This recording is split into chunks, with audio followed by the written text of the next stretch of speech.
Bismillahirrahmanirrahim. Assalamualaikum warahmatullahi wabarakatuh. Sahabat Superpedia yang dimuliakan Allah, semoga kita selalu dalam keadaan sehat walafiat. Amin. Kisah ini terdapat di dua surah dalam Al-Quran. Pertama, surat Al-Furqan ayat 37-40. Dan yang kedua dalam surah Qaf ayat ke-12. Di dalam Al-Quran memang tidak dijelaskan secara terperinci mengenai kisah Ashabul Rass ini. Namun ada beberapa hadis yang menceritakan tentang kisah ini. Tidak ada riwayat hadis yang sahih mengenai kisah ini. Namun kisah ini ada di banyak riwayat dari para sahabat Rasul Nabi Muhammad SAW. Dan juga ada beberapa peneliti muslim yang berusaha mencari letak wilayah dari kisah Ashabul Rass ini. Kisah ini pun memiliki penafsiran berbeda dari beberapa ulama. Imam Ibnu Jarir At-Tabari menafsirkan bahwa Ashabul Rass ini adalah kisah Ashabul Hudud yang terdapat di Al-Quran, surah Al-Buruj. Ada juga yang mengatakan bahwa kisah Ashabul Rass ini sebagai kisah Ashabul Yasin atau Ashabul Qaryah yang ada di surah Yasin. Pendapat lain juga mengatakan bahwa Ashabul Rass ini bercerita tentang kisah Nabi Syuaib alaihi wasallam yang berdakwah di wilayah Madyan. Dan yang terakhir, ada juga yang mengatakan bahwa kisah Ashabul Rass ini adalah kisah pembunuh seorang nabi yang dimasukkan ke sumur oleh kaum penyembah pohon yang berwilayah di Azerbaijan. Dari semua pendapat itu, entah mana yang benar, wallahu a'lam. Tapi dalam video ini kita akan mengisahkan Ashabul Rass ini dari sudut pandang kaum penyembah pohon. Mohon untuk menonton video ini sampai habis agar tidak terdapat kesalahpahaman. Sahabat Superpedia, jadi kisahnya Ashabul Rass ini berada di suatu daerah yang dihuni oleh 12 kabilah. Kabilah ini maksudnya adalah 12 kelompok suku. Mereka tinggal di wilayah tepi sungai dan mayoritas dari pekerja mereka adalah petani. Wilayah ini memiliki tanah yang subur dan air yang cukup sehingga hasil panen dari 12 kabilah ini terbilang sangat baik di zaman itu.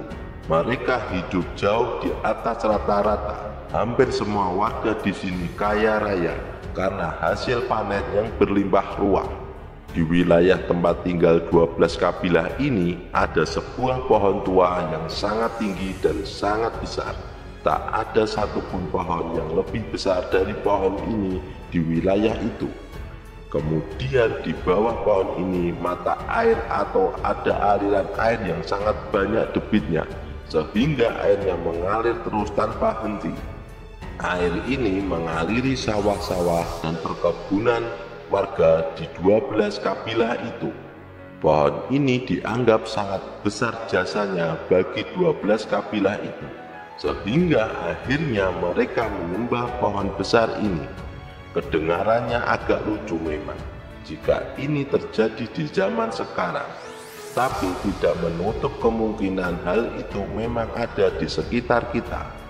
Ini disebabkan karena begitu bodoh atau sempitnya pemikiran manusia yang melakukan itu. Kita kembali lagi ke cerita.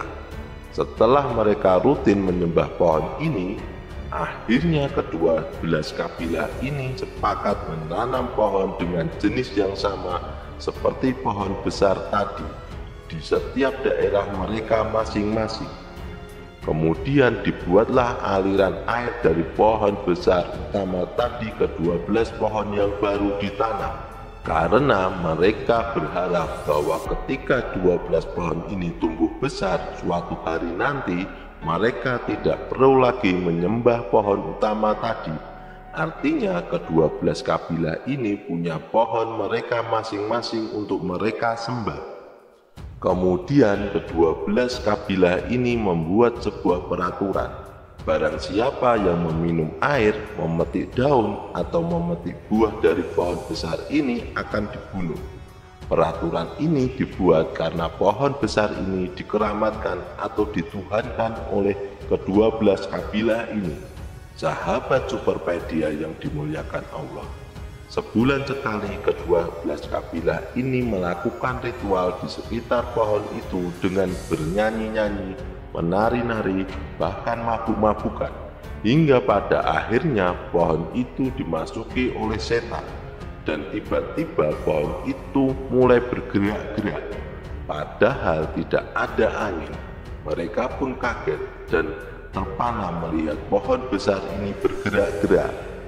Kemudian setan ini mulai berbicara seolah-olah pohon itu mengeluarkan suara yang cukup keras, sehingga suara ini didengar oleh orang-orang yang sedang melakukan ritual tadi. Pohon ini berkata, "Sungguh aku ridho kepada kalian, maka perbaikilah hati kalian." Setelah mendengar suara ini, artinya ritual mereka ini diterima dan mereka pulang. Hal ini terus dilakukan berkali-kali dan bertahun-tahun. Nah, ini adalah kufur nikmat. Namanya sudah diberi keberkahan oleh Allah, malah yang disembah adalah pohon. Tak kala sudah terlampau sesat, Allah mengutus seorang nabi, namun nabi ini tidak diriwayatkan namanya. Tapi para ahli sejarah Islam mencoba mencari tahu hingga mengurut atau menelusuri sejarah tentang kisah ini. Mereka berpendapat bahwa nabi yang diutus adalah Nabi Hansalah dari Bani Israel. Wallahu a'lam siapa nama nabi yang ada di dalam kisah ini. Tapi yang jelas adalah seorang utusan Allah dari bangsa Israel. Nabi ini setiap hari berusaha untuk mendakwai kaum ini agar tidak menyembah pohon itu. Bukan Tuhan kalian, melainkan Allah Subhanahu wa Ta'ala.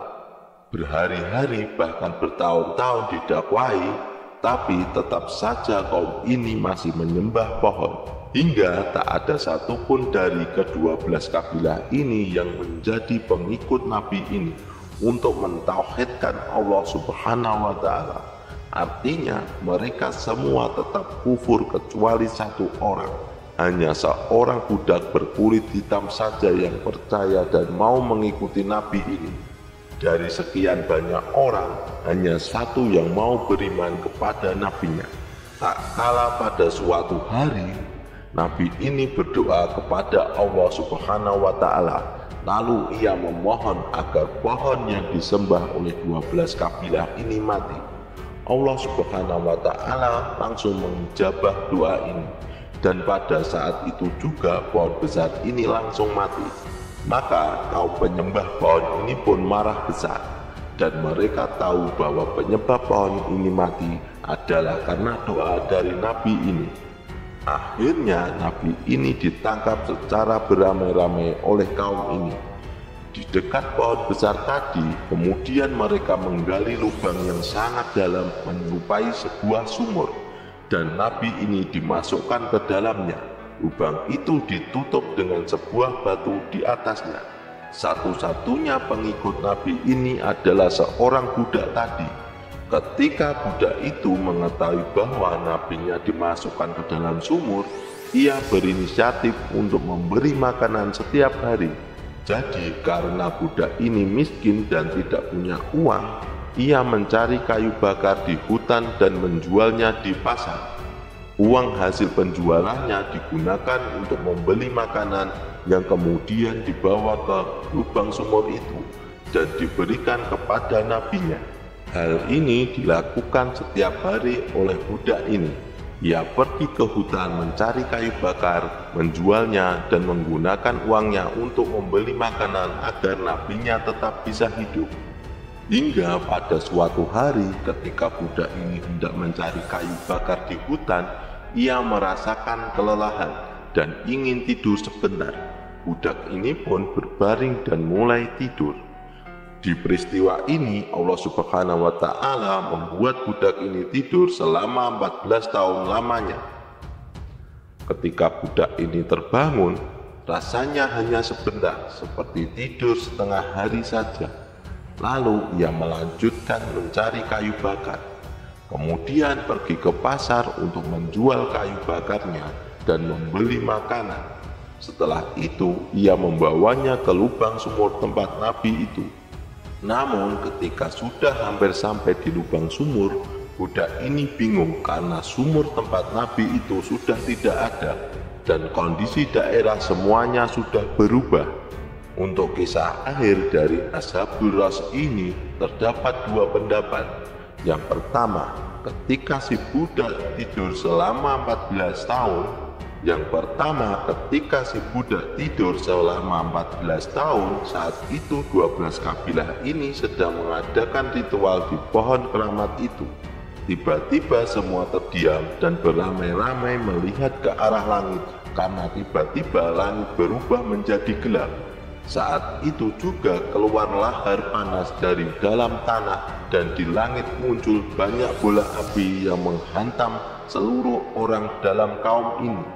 Allah Subhanahu wa Ta'ala mengazab mereka dengan azab yang luar biasa karena mereka mendustakan nabinya. Akhirnya tidak ada yang tersisa kecuali Allah Subhanahu wa Ta'ala membinasakan mereka. Dan yang selamat adalah budak yang tertidur di hutan tadi, satu-satunya pengikut dari Nabi ini. Pendapat kisah kedua, ketika si budak ini tidur dan saat 12 kabilah ini akan ditimpa azab, mereka sadar bahwa Nabi yang mereka masukkan ke dalam lubang itu benar. Mereka buru-buru mengeluarkan Nabi itu dan kemudian beriman kepada Nabi serta mentauhidkan Allah Subhanahu wa Ta'ala. Akibatnya azab Allah tidak jadi ditimpakan kepada kaum ini hingga semuanya beriman pada saat itu. Sahabat Superpedia yang dimuliakan Allah, kisah Ashabul Rass ini tidak memiliki riwayat yang jelas, makanya ada dua versi yang berbeda. Hal ini dikarenakan kisah ini berasal dari para ahli sejarah yang berusaha menyatukan antara potongan kisah satu dengan kisah lainnya, kemudian dirangkum dan dijadikan sebuah cerita. Wallahu a'lam bishawab, hanya Allah yang maha tahu. Dan semoga kita bisa mengambil sisi positif dari kisah ini dan senantiasa dijauhkan dari kekufuran. Semoga kisah ini bermanfaat. Yang benar datangnya dari Allah Subhanahu wa Ta'ala dan kesalahan datangnya dari saya pribadi sebagai manusia biasa. Sampai ketemu di kisah-kisah selanjutnya. Saya akhiri. Wassalamualaikum warahmatullahi wabarakatuh.